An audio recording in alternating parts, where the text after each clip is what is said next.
Daya imajinasi. Nah, daya imajinasi keluar ya. Ya, jadi oke.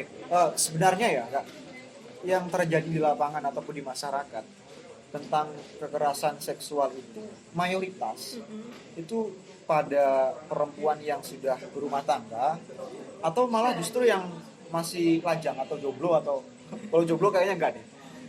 Iya. Ada jomblo di sini? Depanmu, sampingmu. Ini jangan khawatir ya. Karena jauh daripada hubungan. Itu mana Kak datanya ataupun menurut Kakak deh. Kasus kekerasan seksual itu mayoritas dialami oleh wanita ataupun perempuan yang sudah berumah tangga ataupun justru malah yang belum berumah tangga.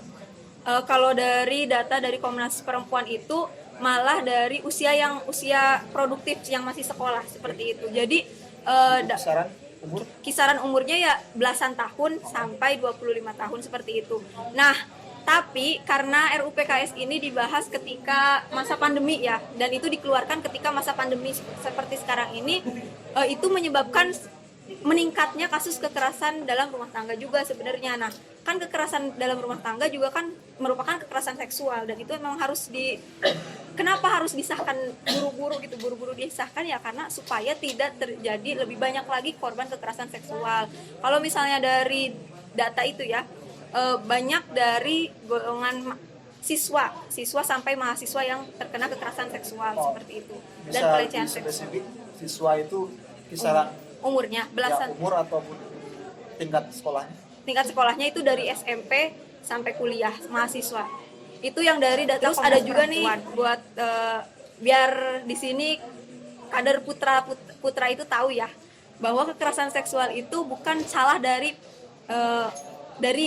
cara kita berpakaian atau cara kita merias diri atau hal lainnya gitu ya.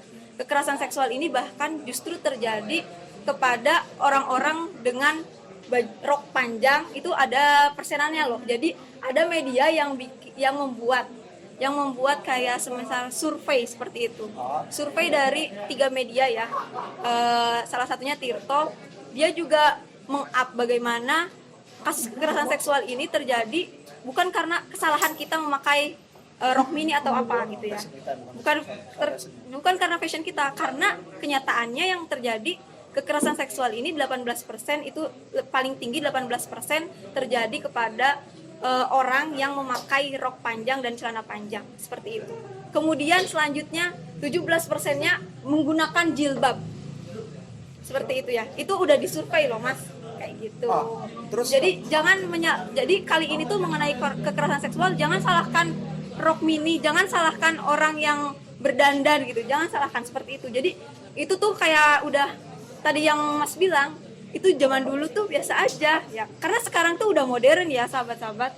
Kita menggunakan make up itu ya memang atas kebutuhan kita sendiri, bukan untuk orang lain seperti itu. Jadi jangan disamakan akibat dari kita menggunakan rok mini, akibat kita menggunakan make up itu terjadi kekerasan seksual. Itu tuh bukan salah itu ya. Iya, jadi emang kita harus jadi sama-sama. Penasaran ya? Jangan penasaran. Jadi yang disampaikan tadi justru anggap aja gini, daya imajinasi. Nah, daya imajinasi keluar ya. Enggak, jadi justru saya malah berpikir gini loh. Dengan adanya kekerasan seksual itu justru lebih banyak pada wanita ataupun perempuan yang pakaian tertutup gitu ya. Iya. Berarti kakak Apa? rentan. Ya, bukan masalah rentan atau tidaknya ya. Sepertinya karena kekerasan seksual itu bisa terjadi di dalam atau di luar kegiatan kita. Misal di kampus pun bisa terjadi terhadap warga kampus atau baik itu dosen dan lain-lain seperti itu. Jadi kekerasan seksual ini tidak memandang apapun. Bisa terjadi di mana aja, di ruang publik yang itu misalnya terminal, kampus, rumah sakit, itu bisa terjadi kayak gitu.